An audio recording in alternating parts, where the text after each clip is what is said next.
a moment comes, which comes but rarely in history, when we step out from the old to the new, when an age ends, and when the soul of a nation, long suppressed, finds utterance.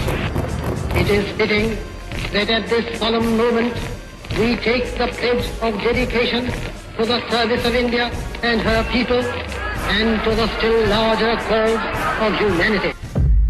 India will awake to life and freedom.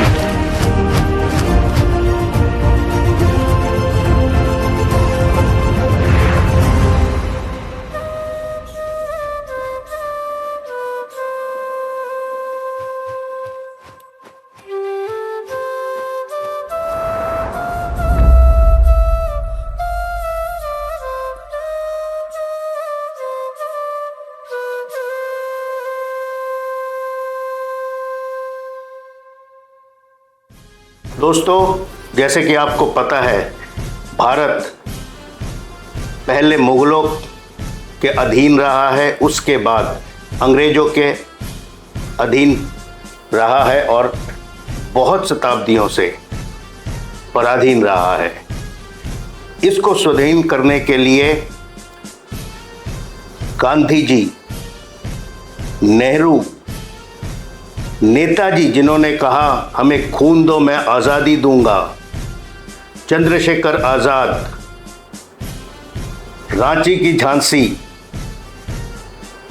Chhatrapati Shivaji, Bhagat Singh, और ये जो list है unending है और ऐसे शहीद अनगिनत है जिनके खून से, जिनके लहू से आज हम इंडिपेंडेंट इंडिया या स्वाधीन इंडिया में सांस ले रहे हैं, खुले आकाश के नीचे खुली तरह से जिंदगी काट रहे हैं।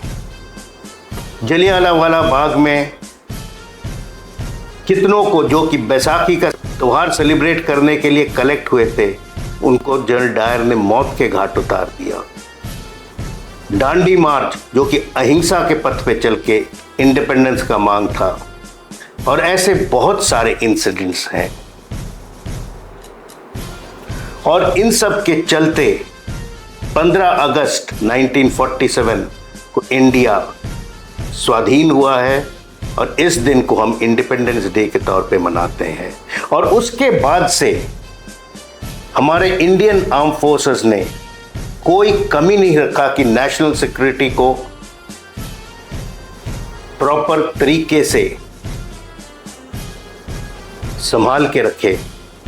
कोई भी देश, कोई भी दुश्मन, चाहे वो पाकिस्तान हो, चाइना हो, अगर बुरी तरह नज़र से हमारे भारत माता की तरफ देखता है या कदम रखने की कोशिश करता है, उसे हमारे arm forces proper tit for tat करके उसके दांत खट्टे कर देता है।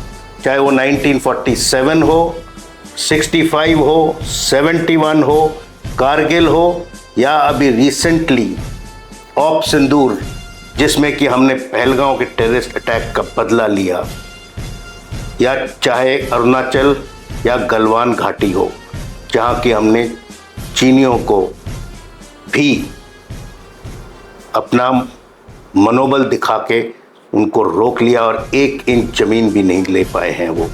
और इन सब के अलावा भी इंडियन आर्म फोर्सेस हर जगह देश के नागरिकों के सेवा में या सहायता में अव्वल रहा है।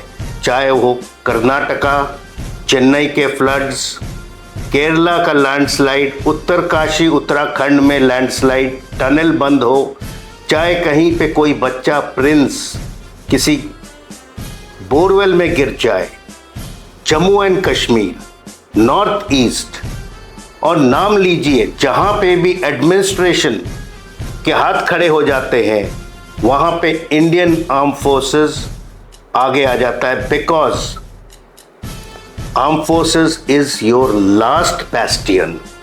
जब सब रिसोर्सेस खत्म हो जाते हैं, तब हम लोग आते हैं देश के नागरिकों को सेवा के लिए। और हमारे यूएन के पीस कीपर्स भी वर्ल्ड में सबसे अव्वल है और आगे है। और मैं बहुत प्राउड हूं कि हमारा generation 3rd generation army officers का है। बट इन सब के बावजूद भी क्यों हमारे देश में स्पाइस जेट श्रीनगर में जो हादसा हुआ, पंजाब में जो कर्नल साहब के साथ हादसा हुआ, उड़ीसा में, मध्य प्रदेश में, राजस्थान में एक स्पेशल फोर्सेस के जवान के साथ ये सब क्यों हादसा होते हैं? हम अपने आर्म फोर्सेस आर्मी के साथ क्यों compete कर रहे हैं कि अब तो आर्मी वाला घेरे में आ गया है, या आप आर्मी वाले हो उससे हम बढ़ के हैं? ये कंपटीशन हम नहीं कर रहे हैं। हर आर्म फोर्सेस का जवान का एक ही एम है कि अपने देशवासियों का कैसे सेवा करें और कैसे आप लोगों को चैन की नींद सोने में सहायता करें, क्योंकि हम लोग बॉर्डर पे तैनात हैं। और कभी भी आर्म फोर्सेस को बुलाइए, इवन फॉरेन कंट्रीज में रिलीफ के लिए आर्म फोर्सेस के प्लेन जाके रिलीफ मटेरियल देते हैं। सो कृपया आप लोग हमारे हर जवान को, चाहे वो मिलिट्री का हो चाहे पैरामिलिट्री का हो, उसको रेस्पेक्ट करिए, क्योंकि वो लोग जो कठोर परिस्थितियों में अपना सर्विस दे रहे हैं वो शायद आप लोग जान भी नहीं पाएंगे। सो मेरा रिक्वेस्ट है, please respect your soldiers and they will give back everything for you. जय हिंद।